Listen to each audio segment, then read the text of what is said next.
રાજા પોતે ઘણું બધું કરી લીધું, પણ અનામત અપાવવા પાછળ જે મહાનાયકોનો સંઘર્ષ છે, કે જે મહાનાયકોનો બલિદાન છે, એ મહાનાયકોને ભૂલી આપણે એના સંઘર્ષને યાદ ન કર્યા. એક દુઃખની બાબત કહેવાય કે આપણે અનામત લેવામાં આગળ, હકો જે લેવા છે ને, હકો લેવામાં આપણે બધે આગળ થાય, પણ જ્યાં કંઈક આપવાની વાત આવે ને તો અહીંયા આપવા પણ તૈયારી આપણી હોવી જોઈએ.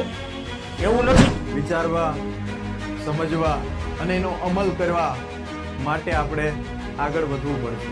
चपरासी भी खड़ा होता है, वहाँ कलेक्टर भी बराबर है, चपरासी भी बराबर है, दोनों बराबर आपको दिखते हैं. અને ત્યારે એકલા વ્યક્તિએ કરોડોને મુક્તિના માર્ગે મૂકી દીધા.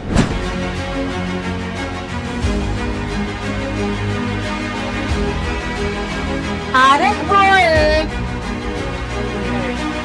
સંપૂર્ણ પ્રભુત્વ સંપન્ન સમાજવાદી ધર્મનિરપેક્ષ